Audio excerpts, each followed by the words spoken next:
Fox 5 News at 10 starts right now. And we begin tonight with breaking news. A campus-wide alert sent out to all Georgia Tech students, ordering them to shelter in a secure location and lock all doors and windows. Chaos broke out tonight on campus just moments ago after somebody set fire to a police patrol car.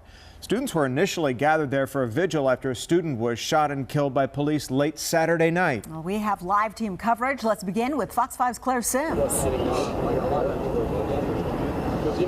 Guys, we're live at the intersection of 8th and Hemphill Avenue. I'm going to get out of the way so you can see exactly what's going on. But this really all just sort of happened in the last half hour or so. And you can see a large police presence here, as well as a fire truck on scene. There was a police car that was set on fire by what we're hearing was a group of students, although that has not been confirmed yet by police. Now, police do plan to hold a briefing to update us on exactly what happened this evening in just a few minutes. So hopefully we'll be able to get you some more information as soon as we can. But as you mentioned, this is a period of a lot of unrest here on the Georgia Tech campus after the shooting death of Scout Schultz over the weekend. Now, at this point, we are not sure who was involved in this incident and whether that was anything to do with the vigil that was held this evening. But at this point, right now, most of the campus in this area is on lockdown. Atlanta police have come in along with Georgia Tech police to sort of secure the area, and they are keeping everybody inside and away from this as much as possible while this ongoing situation continues. Again, police plan to have a briefing in the next few minutes. We're going to try to get up there and get that to you, and as soon as we have any new information, we will bring it to you right here on Fox 5 News at 10. For now, we are live on the Georgia Tech campus. Claire Sims, Fox 5 News. So we're clear, and real quick before we let you go, so has the scene, which direction would you say things are going? I mean, has it escalated out there? Have things calmed down a bit? No, the police presence has really sort of stopped anything else from happening at this point. The students who are near me, who I've been talking to, are very calm, and there seems to be sort of an end to this at this point. All right. Thank you so much, Claire. We appreciate the live report. Of course, this emergency alert was issued shortly after a vigil was held to honor the life of 21-year-old Scout Schultz. Police shot and killed Schultz late Saturday night. Investigators have said that Schultz refused to put down a knife and then kept moving toward officers. Georgia Bureau of Investigation spokeswoman Nellie Miles said that 3 suicide notes were found in Schultz's dorm room, and the initial 911 call about a suspicious person was made by Schultz. Of course, this story is still developing. You saw Claire Sims right out there on the scene. We're going to continue to monitor the situation in Midtown, and we'll check back with Claire in just a couple of minutes. Sine? Well, Tom, a Roswell community is in mourning tonight, remembering a college student who police say died in a possible fraternity hazing incident. Now, a vigil was held tonight at St. Peter Chanel Church for 18-year-old Max Groover. Groover was a freshman at LSU and rushing to Phi Delta Theta fraternity when he died last Thursday. His loved ones describe him as a kind and generous young man. Family members tell us that Max was majoring in political journalism and was excited to begin his career. Officials say the initial findings of their investigation reveal elevated levels of alcohol and THC in his system. Today, the National Phi Delta Theta fraternity announced it is formally suspending and removing the charter of its LSU chapter. And tonight, Gwinnett County Police searching for the man who authorities say beat his 3-month-old daughter to death. Officers say they were dispatched to an apartment on Springs Lane on September the 9th, where 44-year-old Charles Hamilton told police that his baby daughter Ariana had trouble breathing. But once medics rushed Ariana to the hospital, staff there learned that the infant had serious injuries. Investigators say Ariana had fractured ribs and severe head trauma. Even if she was a child old enough to talk, it's very possible these injuries were so severe that she may not have been able to talk. Officials say Adriana died 4 days later on September the 13th.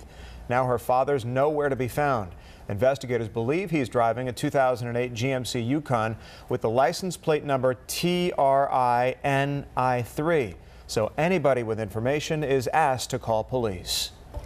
Well, Riverdale police searching for this man. Officers say he shot another person during an attempted robbery. It happened the afternoon of September 1st on Powers Street.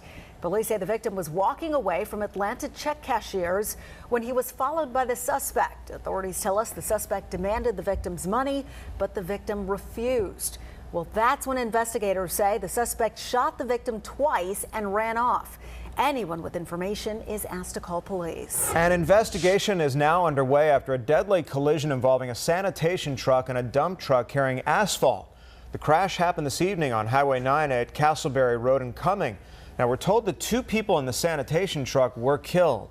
Another person in the dump truck was airlifted to the hospital. The highway was shut down for hours tonight, but has since been reopened. Tonight, the city of Decatur presented a solution for residents who believe a Confederate monument on the Decatur Square should come down. Yeah, many have demanded the removal of Confederate monuments and signs throughout the country. This all following a violent rally in Charlottesville that claimed 3 lives. Well, Fox 5's Natalie Pozo is live in Decatur. And Natalie, many residents not happy with this solution. Sydney, Tom, no, the resolution, and in the last few minutes we've actually had breaking details here at this city council meeting. Council member Tony Powers introducing a resolution urging DeKalb County to step in and remove the Confederate monument here at the square, and all of the city council members agreeing with him. So they will now move on to DeKalb County and have conversations with them about trying to get this monument taken down, which is what so many people were out here speaking about tonight. In fact, this is the group right here. These are just a few of the folks that spoke here tonight, wanting that monument to be taken down. They were chanting out here, just celebrating, saying we won today just a short time ago. Now, the residents I spoke to, they tell me that the proposal introduced by the city council was just a band-aid solution. Now, that proposal was a 2-phase solution that would create an immediate exhibit to balance the Civil War story by January in time for Martin Luther King Jr. Day. Now, again, some of the residents that spoke today say that is just a band-aid solution and continue to demand for the removal of the Confederate monument. During a packed city council meeting this evening, residents spoke out in numbers. Go ahead and take a listen. It's putting a Band-Aid on an open wound that's bleeding and gushing, and we in Decatur should be above hate, and we need to remove the monument to hate. There's no way you can put the plaques that celebrate African American history around the biggest black eye in African American history, and that's slavery and the Confederacy. The Confederate monument, as many people have expressed today, it's offensive. It's more than offensive, it's painful to people. So again, just the breaking details out of the Decatur City Council meeting tonight. City Council member Powers introducing that resolution that all of the City Council members agreed on, urging DeKalb County to step in and work towards removing the Confederate monument. Coming up on News Edge at 11, I'm going to speak to some of the folks who spoke out today wanting this Confederate monument removed. We'll have their reaction coming up at 11, but for now, reporting live in Decatur, Natalie Pozo, Fox 5 News. Well, turning now to the weather, we enjoyed beautiful temperatures today. A little warmer out there, and it carried into the evening. Chief Meteorologist David Chanley is tracking that, and some trouble in the tropics. David? Yeah, just in the last few moments, we have landfall of Hurricane Maria now in the tiny island nation of Dominica, and it's Category 5 hurricane. How about that? A major hurricane, Cat 5 now making landfall. You can see the eye right there, kind of between Martinique and Guadeloupe, and heading toward the U.S. Virgin Islands. Now, here's the latest. Look at the maximum winds, 160 miles an hour, moving off to the west-northwest at 9. Now, we've put on here, this was the track of Hurricane Irma, all right? So this is further south than Irma, and you can see how it just kind of rolls off to the northwest right over the U.S. Virgin Islands. This is going to be late Tuesday night, early Wednesday morning, still as a Cat 5 storm. That's the forecast right now, and it's going to brush right across portions of Puerto Rico, north of Hispaniola, in the Dominican Republic. They'll see the backside of such storm with some heavy wind and rain, but the real meat of the storm is going to be off to the north and to the northeast, and there it is right along the boundary there of where Irma was. But big difference coming this way over the next couple of days. Look at the turn northbound a whole lot earlier than what Irma did. So there you go. Out to the east of the Bahamas is a Category 3 storm on Saturday. We're going to talk more about that in our forecast for the rest of the week coming up in about 20 minutes. All sounds great, David. Thanks. Police in Louisiana are investigating if race was a motive for the unprovoked attacks on 2 black men in Baton Rouge. A homeless man and a dishwasher walking to work were shot and killed within 2 days of one another. Police say ballistics evidence links the 2 shootings. Investigators are calling 23-year-old Kenneth Gleason a person of interest. He was arrested on drug charges over the weekend, then released on bond late Sunday. Sine? Well, Tom, the white supremacist behind the Charleston church massacre has told a court that he wants to fire his attorneys. Now, that's because one is Jewish and the other is Indian. Dylan Roof filed the handwritten request today with the 4th U.S. Circuit Court of Appeals in Richmond, Virginia. He explained that his attorneys' backgrounds are, quote, a barrier to effective communication. He also noted that the attorney who represented him at his federal trial was also Jewish and that, quote, his ethnicity was a constant source of conflict. In May, Roof asked the same appeals court to overturn his conviction and death sentence for the murders of 9 African-American church members. And this just into the Fox 5 newsroom. The Senate has overwhelmingly approved a sweeping defense policy that would pump $7 billion into the U.S. military. Senators passed the legislation by an 89-9 vote. The measure allows $700 billion in military spending starting October the 1st and expands U.S. missile defenses in response to North Korea's growing hostility. The bill puts the U.S. Armed Forces on track for a budget greater than that of any time during the decade-plus wars in Iraq and Afghanistan.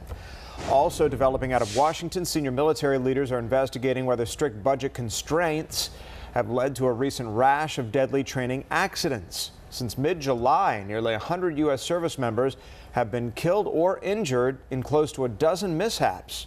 3 cases were reported last week alone. Defense Secretary Jim Mattis says that he's not convinced that tight budget constraints have contributed to accidents, but that it's being looked at. Well, first, your information was stolen, and tonight, a new concern following the massive Equifax data breach. A warning from the Federal Trade Commission coming up. And it's supposed to be a safe travel option for kids. Tonight, a Georgia man is facing criminal charges for something police say happened on an Auburn University bus. I'm Fox 5 reporter Randy Travis. They promised low airfares for churches planning mission trips around the world. Well, now a Sandy Springs travel agency faces a criminal investigation. You're watching Fox 5 News at 10. Well, their mission to help make the world a better place. But several religious groups who plan overseas trips complain that a Georgia company made that mission impossible. Fox 5 10 reporter Randy Travis is here now with his investigation into Mission Trip Airfare. Randy? Yeah, Tom and Sine, a brother and a sister, are behind the Sandy Springs company called Mission Trip Airfare. He's been living overseas, and she's not answering some pretty serious questions. What's happened here? Have we been taken? Were you ever wanting to actually, provide tickets? How can we stop them? Not the sort of worries you'd expect about a company called Mission Trip Airfare. The Sandy Springs firm advertises low fares exclusively for faith-based and humanitarian organizations. And you won't find these fares anywhere else. You will only find them here at Mission Trip Airfare. But it's only a great deal if the tickets actually arrive. We want our money back because we realize there's just no tickets behind this money. And we're not just talking 1 or 2 missing trips. According to police reports and Better Business Bureau complaints, Mission Trip Airfare failed to produce tickets for missions to places like, Belize down here in Central America, Puerto Rico, Africa, 2 trips to Israel, plus many more. Groups had to either come up with money all over again to buy tickets from another company or just stay home and break a promise to people they were hoping to help. According to their Better Business Bureau complaint, the One Plus God Ministry of Marion, Ohio, had to pay Mission Trip Airfare $97,000 up front for 3 mission trips to Haiti. When the company never produced the tickets, One Plus God says it had to borrow another $50,000 to buy tickets a second time, so they could still deliver on their promises. Because we are Christians, people want to take us on our word, and if we say we are going to do something, we need to do it. Crossings Community Church in Sanford, Florida told Sandy Springs Police they didn't learn until 2 days before their trip to Honduras that Mission Trip Airfare had not come through with their $10,000 worth of plane tickets. We were a victim. We were taken advantage of in ways that we never expected would happen. To me, it's just really scary. I don't want to see somebody else in the same situation at the last minute having to, panic and be in the same situation that we're in. What's going on? Mission Trip Airfare is owned by Beth Greenhill, seen here on her public Facebook page. But some of the churches told police they dealt with her brother, Jonathan Andy Greenhill. This is his public Facebook page. According to the location tag, as of July, he was living in the Czech Republic. Beth Greenhill still lives in Roswell, but we got no answers. I'm actually here to do a story about your company. I'm sorry, not right now. Yeah, we need to talk to you because your company owes a lot of money to a lot of people. What's your answer about that? Why won't you talk to us? Her attorney later issued a statement promising refunds, but with no explanation or timetable. Mission Trip Airfare's management apologizes for its inability to provide full and immediate refunds and realizes that this issue adversely affects your organization. The issue has tested the patience of those familiar with sacrifice. We pray for them. We've been in our board meetings since this has happened, and we pray for these people. And yet, does your ministry think someone should go to jail for this? We definitely would like to see this stop. We do not want to see other ministries hurt. The reason that ministry, One Plus God, is out so much money, $97,000, is they say they prepaid for 3 trips this year and 5 more trips next year. So now they got to come up with more money to pay for those trips next year, or they'll break some more promises. It's so sad because these parishioners have good intentions. So what's the status of the investigation now? Sandy Springs says it's an active investigation and they've called in the FBI for assistance. Well, hopefully we'll hear from the owners of this business and be able to sort this out. I hope so too. Randy, thanks so much. Thanks. A clown mask leads to shots fired. Coming up here, a chase that lands the father of a 6-year-old in police custody. Why he claims he was just trying to scare his daughter. Plus, a new warning following the Equifax breach. What you need to do if the company contacts you directly. and we're on top of that breaking news at Georgia Tech tonight. Take a look at this video that we got. A patrol car torched and an emergency alert sent out to all Tech students. We'll have a live report next. We are back now with that breaking news we've been following at Georgia Tech. A protest turned violent just a short time ago after a vigil for a student who was shot and killed by police. Fox 5's Claire Sims joining us now live on campus. Claire, what more can you tell us? Well, at this point, Georgia Tech is asking people to continue to shelter in place. They say they are working to clear the campus of any threats, and again, asking people to stay inside with doors and windows locked if possible. We've moved a little further back from the scene. Police asked us to move to the intersection of 10th and Hemphill. Let me get out of the way so you can see this is still a very active scene with Atlanta Police and the Georgia Tech Police Department both here on scene. I believe the fire truck that was here just 20 minutes or so ago may still be down there as well. Now, all of this happened really in just the last hour or so. According to Georgia Tech, a tweet from Georgia Tech, they call these violent protests on campus. Now, take a look at this video we got submitted to us from a Fox 5 Atlanta viewer. You can see the police car just absolutely in flames earlier this evening, and that was what really set off all of this police response. We were here at this intersection at 10th and Hemphill and started to see just droves of Atlanta police cars, lights and sirens going, responding to this incident. Again, at this point, Georgia Tech officials are asking people to stay indoors and stay safe as they continue to try to make sure that there are no other threats here on campus. And this is a developing story. We're expected to hear from police any minute now, and as soon as we get more details, we will bring them to you. Reporting live at Georgia Tech, Claire Sims, Fox 5 News. All right, Claire, thanks so much for the update. We'll be checking back with you. Meantime, a hostage situation ends after an hours-long standoff. What police say they knew about the man inside and why it made this case especially concerning. And a bank robbery that happened just a few hours ago. Tonight we're getting a first look at the man police are looking for. And Chief Meteorologist David Chanley here. We have a Cat 5 hurricane making landfall right now in the Caribbean. We'll talk about the path of Maria and what we can expect this week. Straight ahead. A dangerous situation in DeKalb County finally came to a peaceful end after police say a man held his mother hostage all day. Officers spent several hours negotiating with the man before the situation eventually came to an end. Officers say that Jared Toombs held his own mother, Minnie Toombs, hostage, forcing her to barricade herself in a room at her own home on Meadowview Drive in southeast Atlanta. Authorities say it was Toombs himself who originally called 911. Police believed he was armed, but officers didn't realize just how many weapons he had inside the home. Actually, during the incident, at some point, he did have handguns. He did have weapons. We didn't know that before. We were just speculating that he did, but he did throw out 3 handguns. And then as we were able to take him into custody, they found his 4th handgun in the house also. Police say they've been to the home 9 times in the past. The most recent time just 2 weeks ago when Toombs was voluntarily transported by EMS for mental evaluation. Sinead?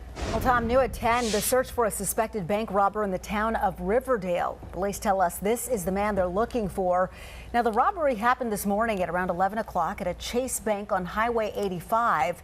Investigators say this man entered the bank, demanded money from a teller, and then flashed what appeared to be a gun. A notorious 86-year-old jewel thief is out of jail tonight. Doris Payne was released from the DeKalb County Jail Friday, but she still faces legal troubles. She was most recently arrested for shoplifting at a Chamblee Walmart in July.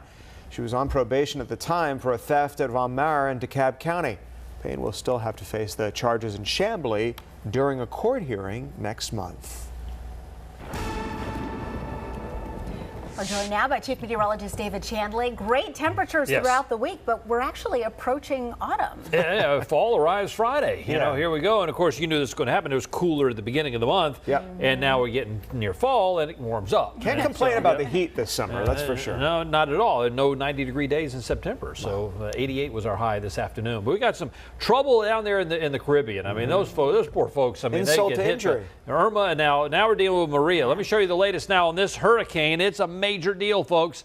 This is a Cat 5 storm. This is the second one this season. We did that back in 07, and now we had 4 Cat 5 storms in 05. So not unprecedented, but certainly unusual. All right, so there's the eye of the storm just a moment ago, moving towards Dominica. Maximum winds 160 miles an hour. Now, I've put Irma's track on there to kind of give you a bearing and see how this is going to differ as we look down the road in days ahead. First, it's differing now because it's further south than that. Bearing down on the Virgin Islands here over the next 24 to 36 hours, still is a Cat 5 storm, and then brushing across Puerto Rico, Hispaniola, and the Dominican Republic. Now, the good news is they're on the backside of the storm, still going to get wind and rain, but I think we're going to see more impacts there in the Virgin Islands and Puerto Rico in the day ahead. And then here's the big turn, all right, moving up into the Atlantic or so by Saturday, and you can see what Irma did. Remember, it kept going and then crawled up the west coast of Florida. So look at the models that we have here that we've been looking at. The consensus is there, certainly for that turn, and then staying away from the U.S. coast right on into Tuesday of next week. So great news there. We'll monitor it. As you know, things can change, but that's pretty good consensus. How about Hurricane Jose? We still have that out there off the Atlantic. Now, we expect an update on both of these storms here before 11 o'clock, so stay with us with that. It's going to be a tropical storm or downgraded as such along about Wednesday afternoon. It is going to impact the coast, already has with some rough surf, probably some squally weather up towards places like Rhode Island, Massachusetts, Cape Cod, Martha's Vineyard, all the way up into the Cape, and then just kind of looping out here. We'll have to watch that through the day on Friday. All right, our weather here is delightful. If you like it warm in the mid part and latter stages of September, here we are in the mid to upper 70s in a lot of spots already. 69 in Carrollton, 68 up in Blue Ridge, 66 in Clayton. Now tonight we're going to cool things down a little bit, down into the low in the mid 60s most areas, and with a calm wind, we may have some patchy fog out there. Shouldn't amount to a whole lot, but there'll probably be some out there. And then for tomorrow afternoon, going to warm things right back up into those upper 80s. Average high temperature is 82. We hit 88 today, hit 88 yesterday. I think we'll hit 88 tomorrow as well. How about near 91 in Troup County in LaGrange? That's kind of hanging on to summertime, isn't it?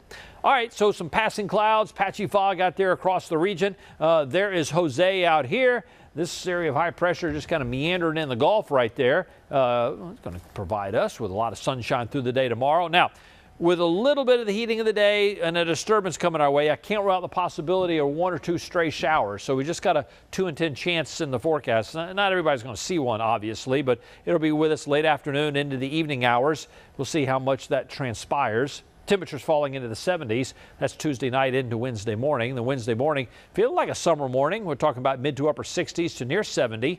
And then through the day on Wednesday, hide and seek with the sunshine. We'll call it partly cloudy. There is just a slight risk of a shower come Wednesday as well. Here's your outlook for this evening with a sunrise tomorrow morning at 7:24. Notice how that's getting a little bit later too, while the sun sets getting earlier. Mostly clear with some patchy fog. 68 or so here in town with a near calm wind. And then for tomorrow, we'll call it mostly sunny and warm with a high up there in the upper 80s. Here's your Fox 5 Storm Team AccuWeather forecast and carries you through the rest of the week with a blend of clouds and sunshine. Temperatures still riding a few degrees above the average. A little better chance of a shower or thunderstorm, I think, on Friday and Saturday, but certainly by no means a washout. So your weekend's starting off a little bit unsettled on Saturday, and then lots of sunshine on Sunday and Monday into next week. Temperatures for the most part staying in the 80s, and yes, fall officially arrives Friday at 4:02 in the afternoon. New information on Hurricane Maria and Hurricane Jose, that coming your way tonight at 11. Okay, we'll see you then. Thank you, David. Well, unless you're one of the highest performers at the office, don't expect next year's paycheck to grow much.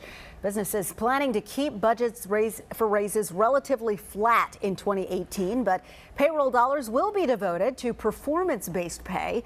This comes from a survey of salary planning at more than 1,000 organizations. Despite low unemployment and increased competition for talent, companies are bearish when it comes to across-the-board pay raises.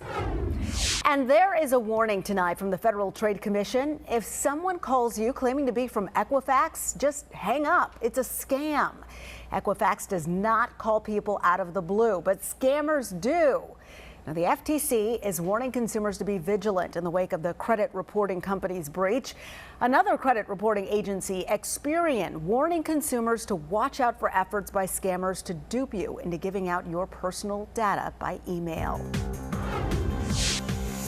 A horrific crime at Auburn University tonight. A man from Georgia facing charges, and the school is considering some changes on campus. And he was caught on video dragging a nurse from a hospital, but this is not the first time the Utah police officer has been under investigation. We have new information next. It's Victory Monday, and the Falcons are 2-0, but at what price? A casualty report from Flowery Branch is on the way. We'll also talk about some outstanding plays, and the Georgia Dogs are now preparing for a surging Mississippi State football team as a dog-eat-dog night awaits us Saturday between the hedges. Fox 5 Sports, and the start of another huge week is on the way. A Georgia man, one of 2 people charged with the rape of an Auburn University student. Now, police say 32-year-old James Johnson drove the university's Tiger Transit bus, while 51-year-old Tony Patillo raped an 18-year-old woman. Investigators say the incident happened Friday and the men were arrested on Saturday.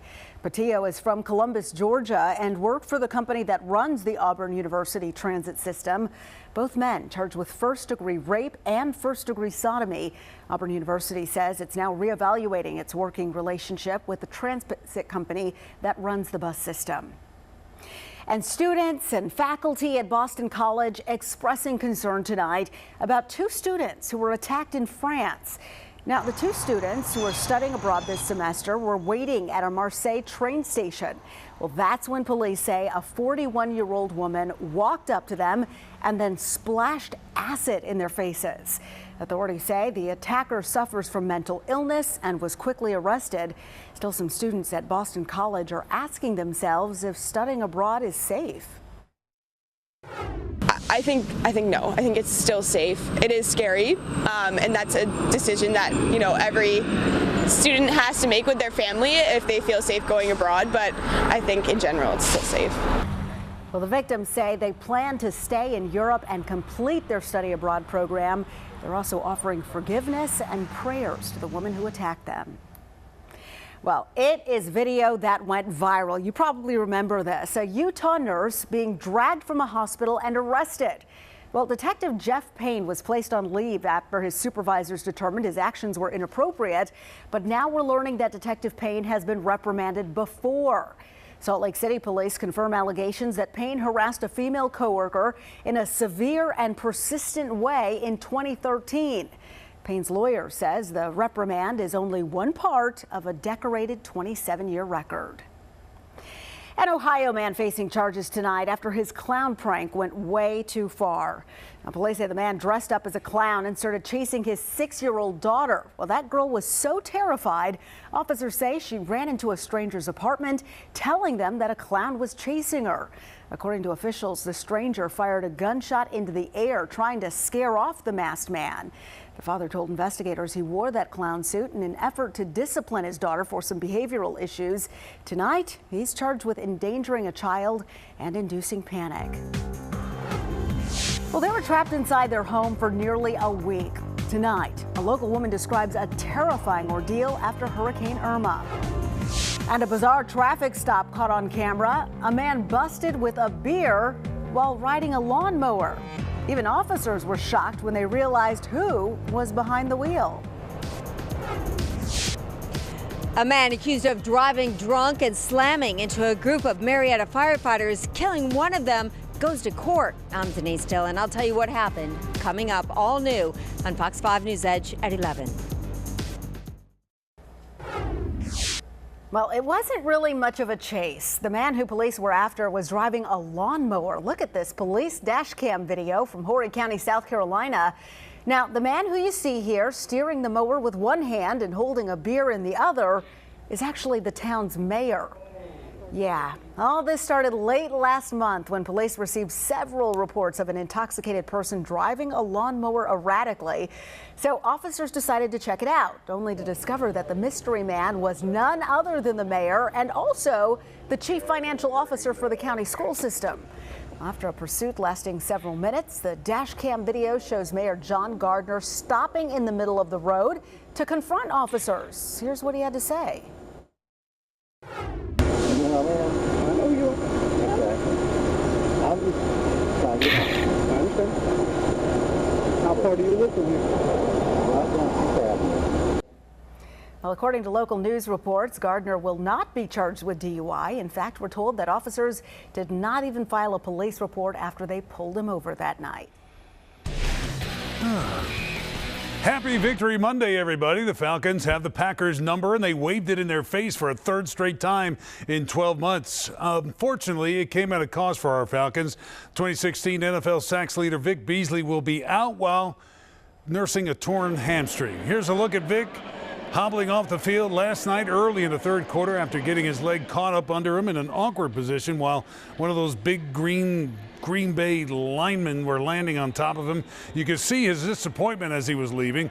Falcons aren't putting a timetable on his return. Courtney Upshaw also suffered an ankle injury. Don't know about him yet. Right tackle Ryan Schrader, he has a concussion. He'll be in the protocol. There's a report out there that says Beasley could be out as long as a month, but Coach Q says no one heard it from him. Other than that, it was a happy grand opening for Mercedes-Benz Stadium. Arthur Blank and his wife Angie were flanked by Commissioner Roger Goodell and Mayor Kasim Reed for the ribbon cutting. The new stadium really showed out well on TV last night, and the Falcons, well, they did the rest. Justin Felder reports on last night's victory. All right, I saw it on social media, and maybe you felt it a little bit in the pit of your stomach. A tiny feeling of here we go again as the Packers crept back in against the Falcons. But players say, no, this is a new team, a new season, and that problem is in the past. No. Not at all. I was confident the whole time. You know, that first drive, we knew that wasn't us. We know we still have a long way to go and we can get better, but we are a pretty good team. And last year, man. I don't know why people always think about panic. What you see is what you get. You're like, we going out here, we finishing games. You know, that was last year. Talk to us about if we don't finish a game this year. You know, so we finishing games right now. Yeah, fair enough. The Falcons did not falter at the end of the game, but they were dominant in the middle. During the second and third quarter Sunday night, the Falcons defense allowed just 3 points, and they scored 6 of their own, courtesy of a Desmond Trufant touchdown. Add in the offense, and Atlanta outscored the Packers 27-3 in the middle of the game. A stretch that shows a glimpse of what this team can be when they get everything clicking. You know, everybody gonna give us their A game. What we expect, that's what we want. You know, we treat every game like it's a championship game. It don't matter if they give us their A game, we're gonna give them our A game anyways. Got some turnovers.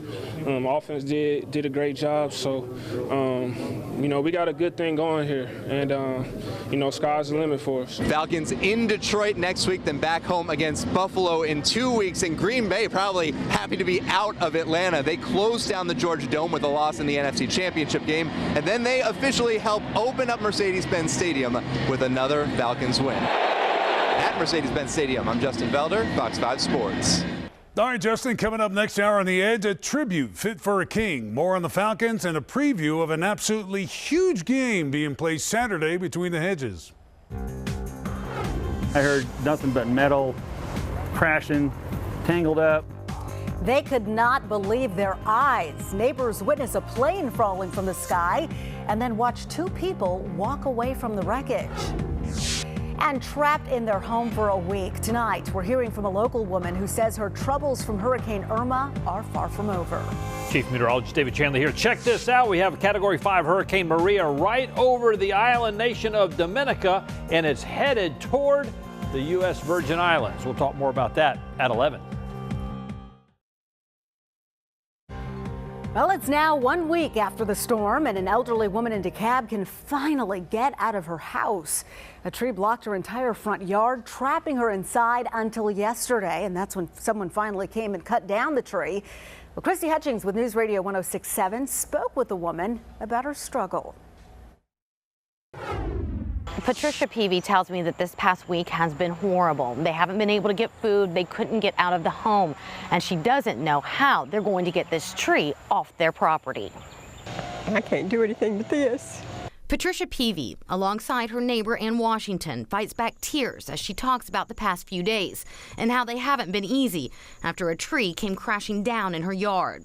We went all week, and when we ran out of everything, she was the only one that we could call or anything. And Ann has stuck by Patricia through the whole ordeal, bringing food and checking on the couple as they waited for help to arrive.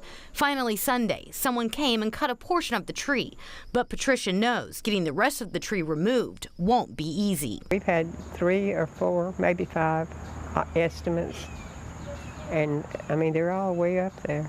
Ann picks up what she can, but the task at hand is too large for the ladies. There's people out there, if somebody, you know, have it in their heart to come by and give a hand, you know, a helping hand, you know, I'm sure she will appreciate it. I'm telling you, I would really appreciate it, because I don't know how it's going to get out from here if they don't. And Patricia says until help arrives, this tree is just going to have to stay here. In DeKalb County, Christy Hutchings, News Radio 106.7 for Fox 5 News.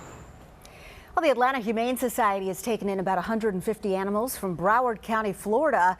The animals had been up for adoption prior to the storm, but Florida shelters are seeing more strays and displaced pets because of Irma, so these animals were brought to Atlanta.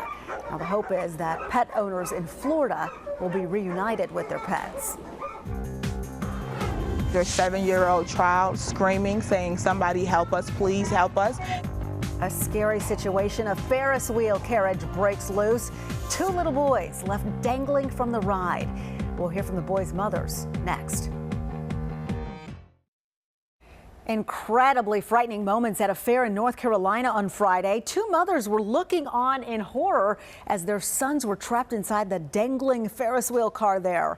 Now, the ride was shut down. Workers climbed up to rescue the pair, but the malfunctioning car suddenly snapped. It came loose and threw one of the workers to the ground. That's your babies up there.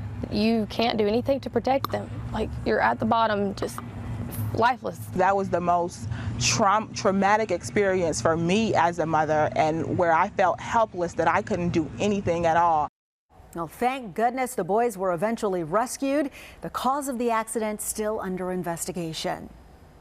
That was a very unusual roadblock on a busy California street. A small plane with 2 people on board crashed right into the road in El Cajon on Sunday. Thankfully, neither the passenger nor the pilot was seriously injured. Witnesses say they saw the plane flying low, then it hit a telephone pole and a tree before nosediving into the street. I come running out just in time to see this plane sitting in the street right in front of the house, and went running out to see if everybody was okay. Well, thank goodness everyone was okay. Residents calling it a miracle tonight that no one inside the plane nor on the ground was hurt when that plane crashed.